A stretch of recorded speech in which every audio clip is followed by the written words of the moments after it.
Hello, my friends. A happy Sunday afternoon. My name is Lucia Mitra, and this video is being recorded at my private group Sunday Tea at 3 with Lucia. I'm so happy I can meet you here every Sunday, at least this way, over the video. Let me try to fix the video a little bit. I don't know if it's better or not. So how is everybody doing?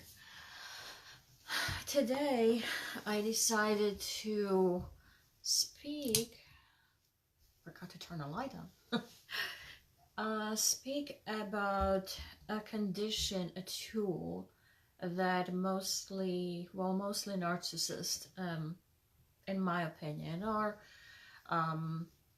sociopaths, abusers, use it, and it's called intermittent reinforcement. What exactly it is? Well, I Google it to make sure that I have the right information, so let me read it for you just to make sure I cover that first. Okay, intermittent reinforcement is a term that originated from B.F. Skinner's theories on operant conditioning and behavior. It's intermittent reinforcement. It's given only part of the time, and the subject gives the desired response. So this is, hi Lubka, this is official explanation what it is, in the lame terms. Intermittent reinforcement is when you are given something, or you are giving something just some of the time, not all of the time. Hi Luca. So how this is used? Let me start with explanation of the first study that it's being done, and how this word, how the name came to. From what I know, just a short description how I understood this. They took some lab mouse, they put them in a cage, and they start feeding them. So when they start feeding them, they have a little lever. So every time the mouse bumped into lever, the food would come.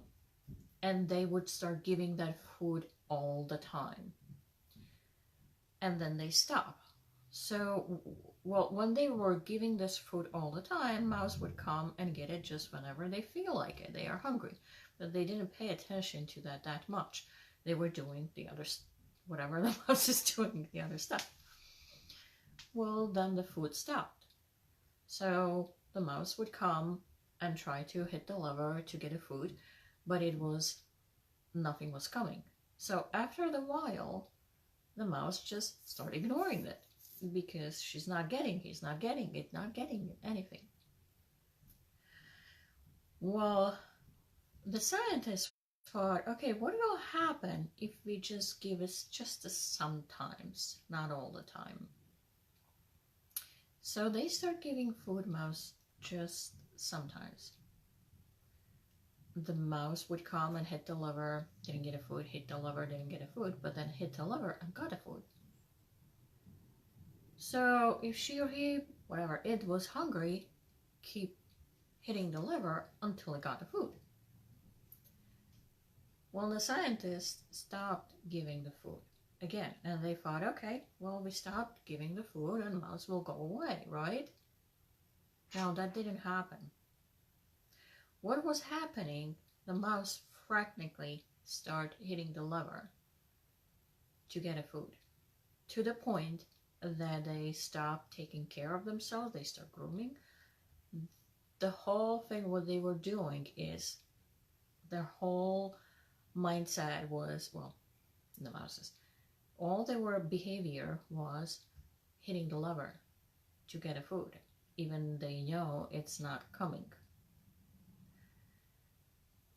And that's when the scientists came with the term intermittent reinforcement.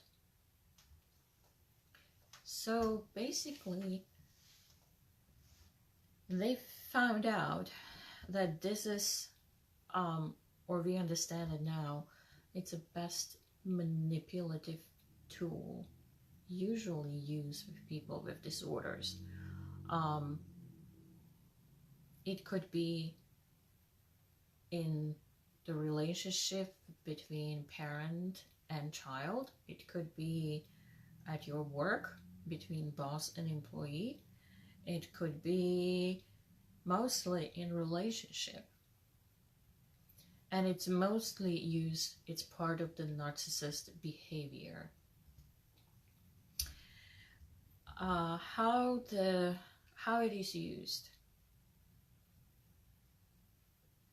If you find a love, if you find a man or woman, you find a partner that you think it's the best love, it's the best love. The person will do everything possible to gain your attention, to gain your trust, to gain your love. They will do everything possible. They will shower you with love, with gifts, with attention. They would do anything that you want them to be. They will be, they promise everything that you want in a partner. Anything.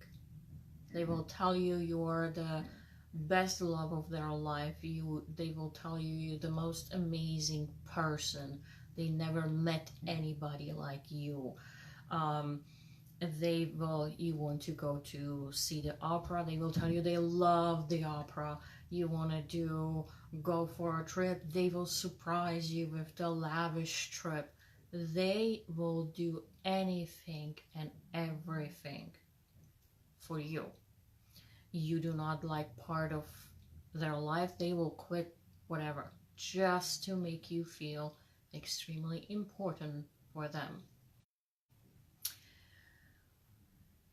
Until you're hooked.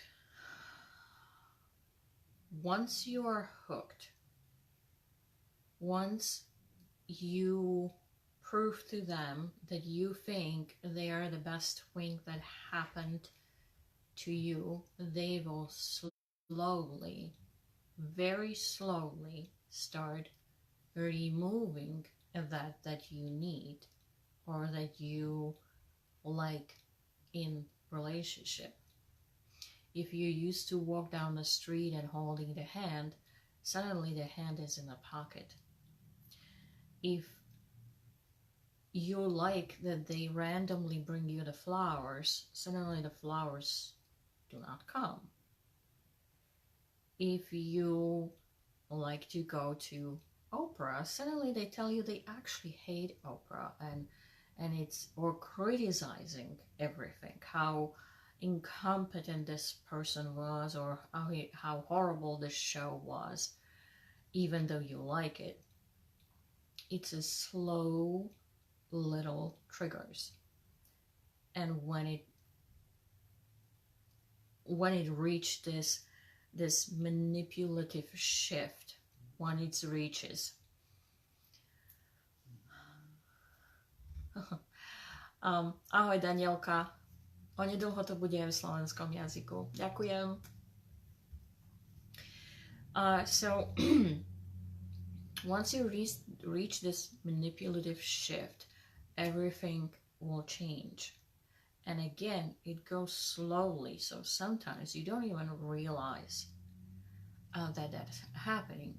They are very, very good in that, especially when you're dealing with narcissists. If you are start questioning, ďakujem, Ľubka. If you are start questioning something, they will tell you it's just your insecurity. They will tell you, oh, it's all in your head. My favorite. You making stuff up. And you are needy or you are dependent. It's gradually will increase. Now, if you realize that something is not right and you're the person that you are confident of yourself and start pulling back, what happened? Immediately they switch into the persona they pretended to be before and that you want them to be for a moment. So if you didn't receive the flowers and you are used to it, suddenly you got a big bouquet. If you used to hold the hands, suddenly they are glued to you. If they didn't stop paying attention to you, suddenly they are glued to you. They would do anything and everywhere. They surprise you with something until you're hooked again. And then the manipulation started again. They don't call you, or they keep telling you, finding all this stuff that they don't like about you, telling you that how horrible you are, how dependent you are, anything that is dear to you, they will start withholding that from you. If you like going dancing and they used to go with you, or they just come and support you, they suddenly start telling you that they are jealous of the other people watching you, so they don't really appreciate you going there. And guess what happened? You will change. Why? Because it's almost like an addiction. You started to be addicted to the good stuff that they are doing for you,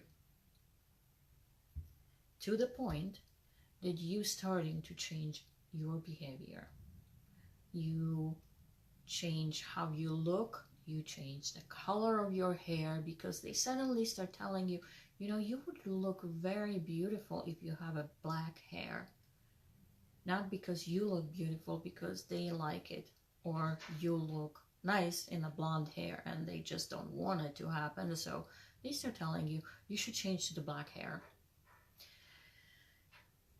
You will start changing slowly into the person that they wanted to be, just because you want to good stuff back. You want that feeling when they were doing the stuff for you, or they were the person that you think they were. You want that back. And especially when it comes with empaths and narcissists, that's absolutely horrible, because the narcissist, they look for empaths. That's their favorite victim. The favorite subject are empaths. Because why? Empaths love to please the people. They love to please the people. And the narcissists love to manipulate. If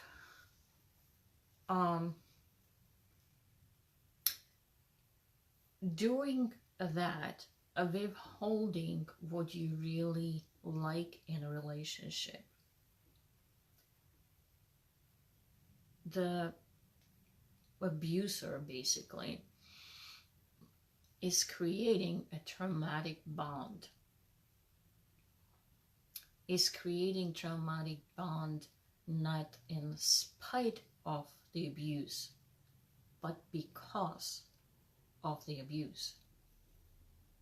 Remember the mouse frantically hitting the lever to get the food to the point that they starve to death doing that.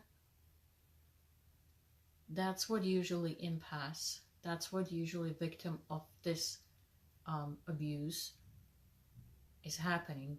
They turn into somebody that doesn't exist. It's not part of them anymore. How to realize that you are in a relationship like this? What is the level of your joy? Are you more in a pain than in a joy? How are your boundaries? Do you have any boundaries? Do you have the red flags going on? Trust your intuition. If it doesn't smell right, it's probably not right. Look in your friends. Sometimes, we might not like what the family and friends all said, but at least listen and test. You might test this person. Your intuition will tell you, unless you already created, which most of the cases there, the traumatic bond is already created.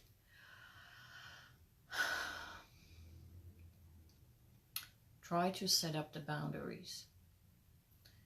If try and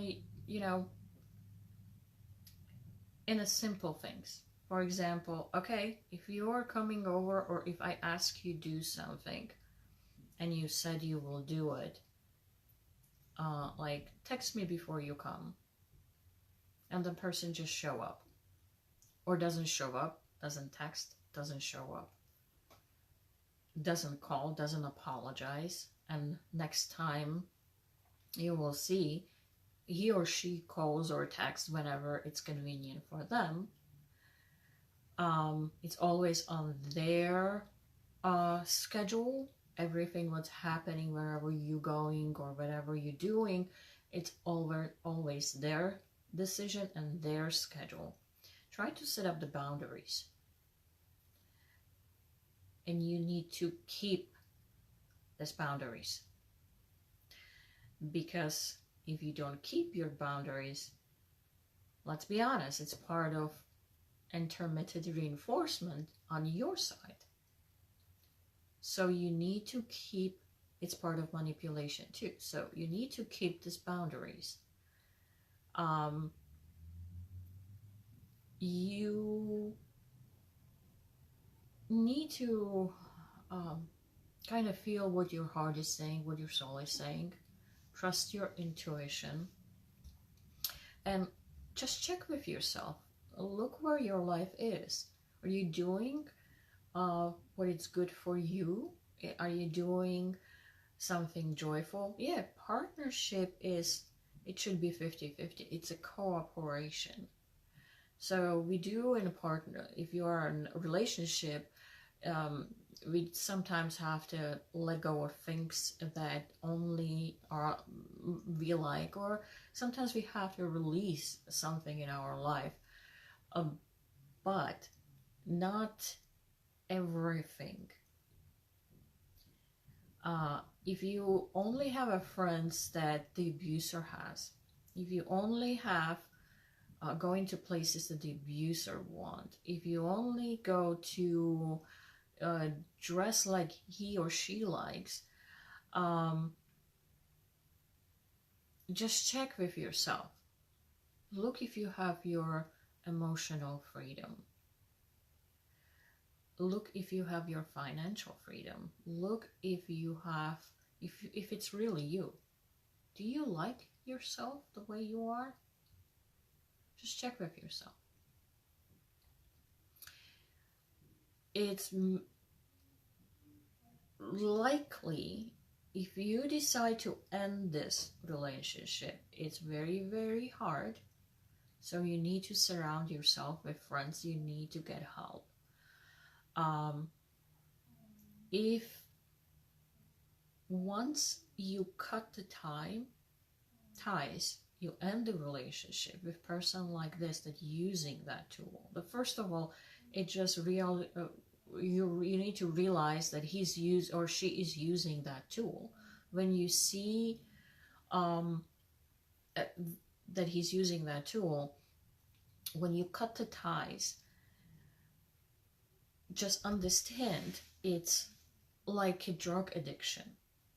Like if you're addicted to slot machines, gambling, that's exactly why gambling is so addictive, because they use the intermittent reinforcement. Once you cut a tie of a person like this that using that tool,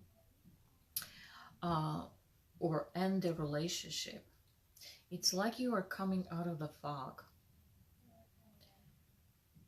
because for a long time you were not yourself.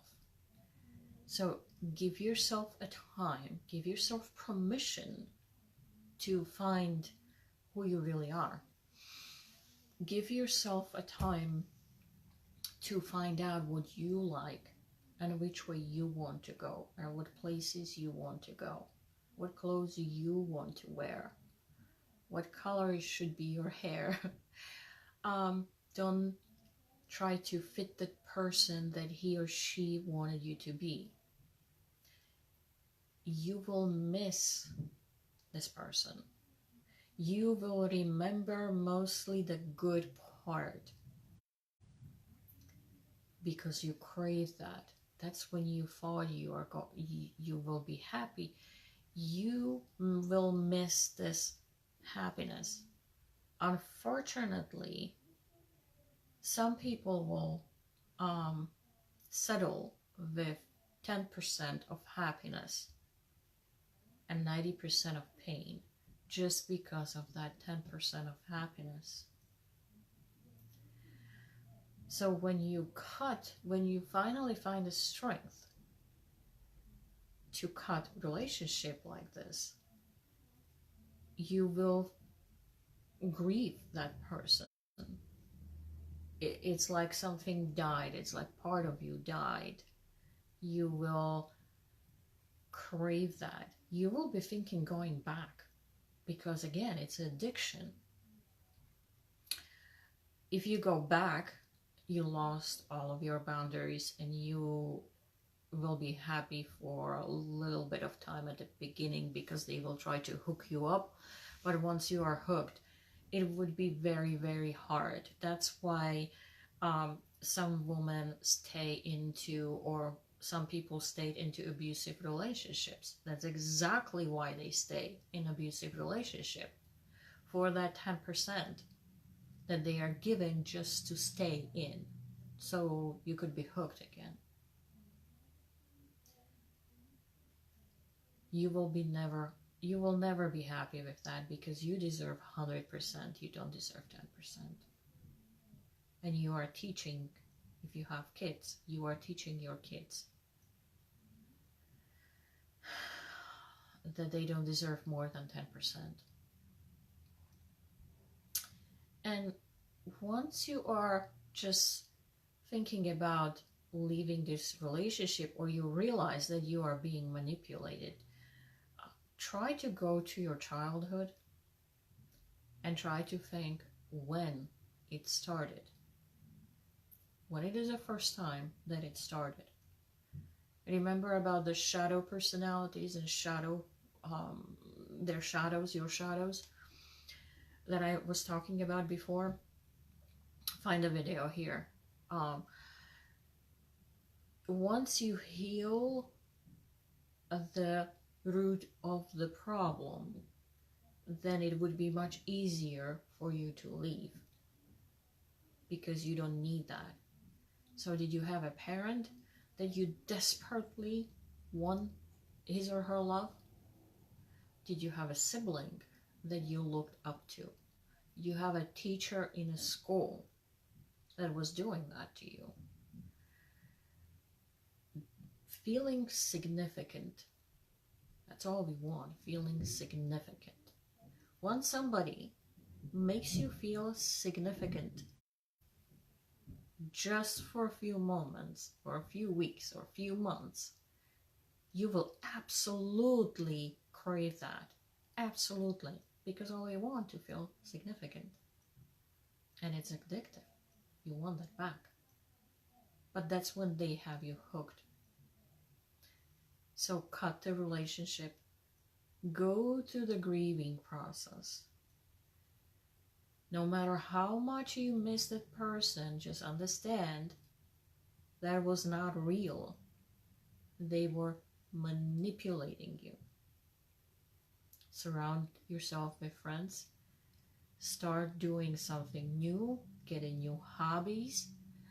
Find who you are first. Don't just jump into the dating thing again. Because understand, you were not completely who you are really during that time. You were in a fog. So find yourself first. Find what you really, really like. Because if you don't do it, most likely you will get a person, manipulative person like that. That's the best and worst in empath versus narcissist. When we leave one narcissist, it's most likely we will end up with another one if we do not find ourselves, do not set up the boundaries.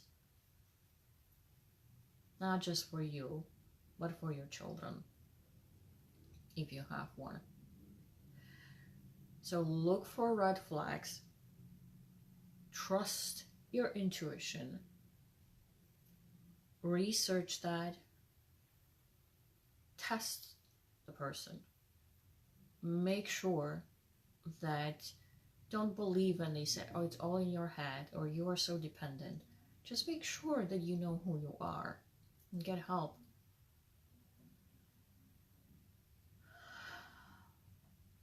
And I think that's about it, what I wanted to say. What time is this? Oh, only 15 minutes. Wow. So,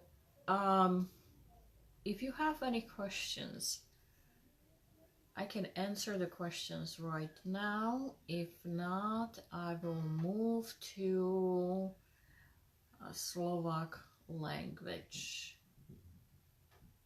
It's a pretty tough topic even for me. I experience absolutely. As you know, I was married to a narcissist. So this technique is, when I found out, I was absolutely stunned because I know that's exactly what he was doing. And he's really good in that. That's why he had a lot of people hooked. Okay. Hi, Sue. Oh, hi, Sue. So, for right now, if you have any questions, if you need, as I said, I experienced this. I know exactly what it is, and if there is anything I can help you, you know I have a consultation classes. So I actually set up on my Facebook company page, Timeless Light. I set up, hi Jen, I set up scheduling so you can actually schedule your services, whatever services you want. I started, I will put a little bit more, but I already set up some so you can schedule through the Facebook. I didn't even know that they are offering this. But again, it's on my Timeless Light page. You can book the session now, so it's much easier. So if you like to book the session there, we can talk about this, because surround yourself with friends that actually lived through that and got on the other side. It's much more helpful than talking about with people who never experienced this. So if you like to schedule the session, if you don't have any questions, I will move to Slovak language part of this.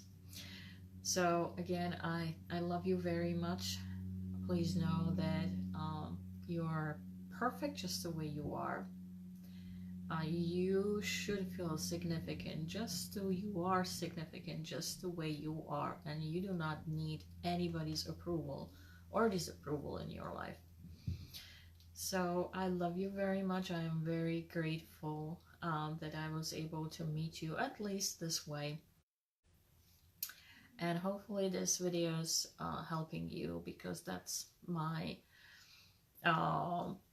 thank you, Jen. I love you too very much. So I'll see you next Sunday. Have a beautiful Sunday, and I will see you next Sunday. Let me know if there are any other topics that you would like to talk. Miss you much.